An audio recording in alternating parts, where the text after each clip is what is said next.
Asanteni sana State House Choir kwa huo wimbo. Naomba tuweze kuketi. Mheshimiwa Rais, sasa naomba unikubalie nimwalike His Excellency the Prime Cabinet Secretary Honorable Musalia Mudavadi to make his remarks. Tumpigie makofi tafadhali akija katika jukwaa.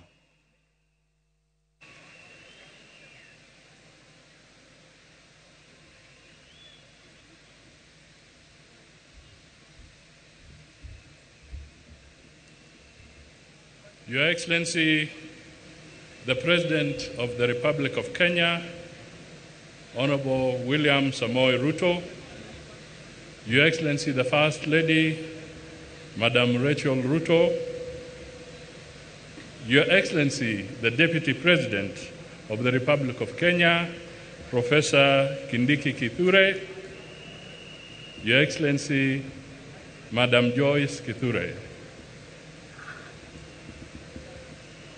the Honorable Chief Justice, the Speaker of the National Assembly and the Speaker of the Senate, leaders of our forces, members of Cabinet, the Governor of Nairobi, members of the legislature, distinguished guests, ladies and gentlemen, members of the diplomatic corps present, na Wakenya wote, hamjambo. Hamujambo.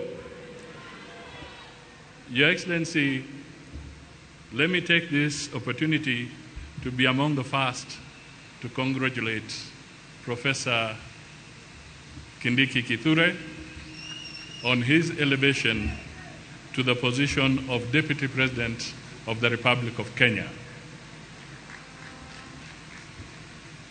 He has now shed off the word designate.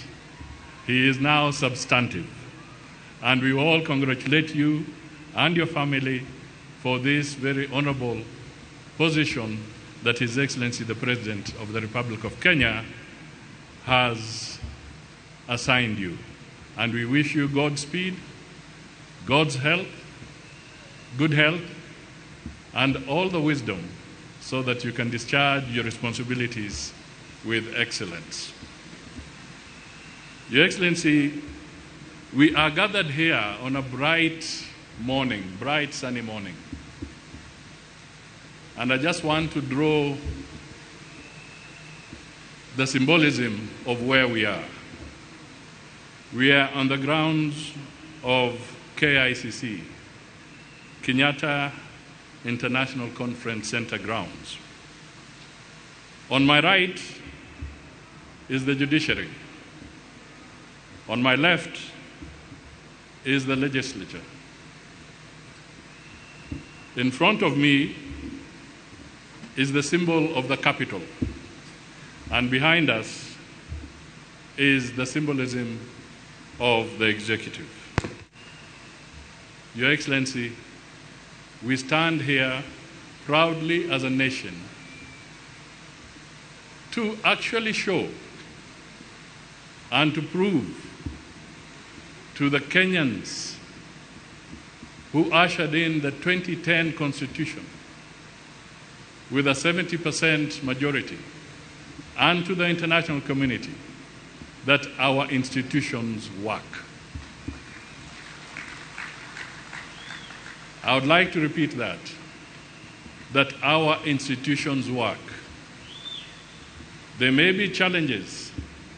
The wheels may take a little longer to turn, but at the end of the day, the legislature has done its bit, the judiciary has done its bit, everybody gets a chance to be heard if they are aggrieved, and finally, the executive can move on.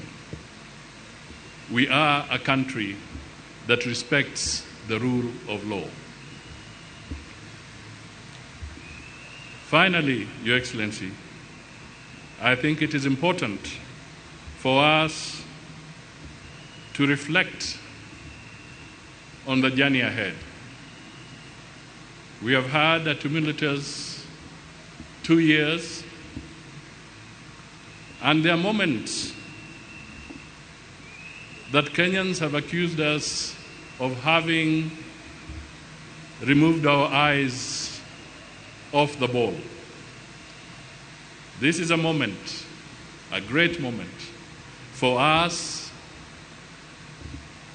to retrace our steps, get together, have a unity of purpose, have the resolve and the will, and to focus so that we can deliver for the Kenyan people as they requested us to do when they cast their vote 2 years ago.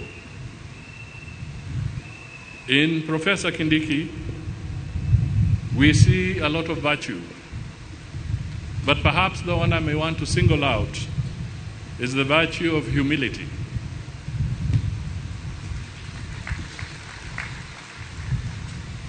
And simplicity.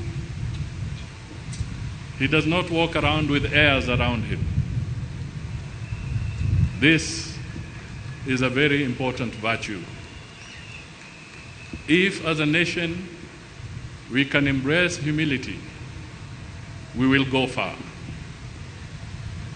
If you disregard humility, it can be very expensive. So, ladies and gentlemen, it is now my honor to ask the Deputy President of the Republic of Kenya, Professor Kithure Kindiki, to come forward and make his remarks, and thereafter invite His Excellency the President to speak to us. Makofi tafadhali.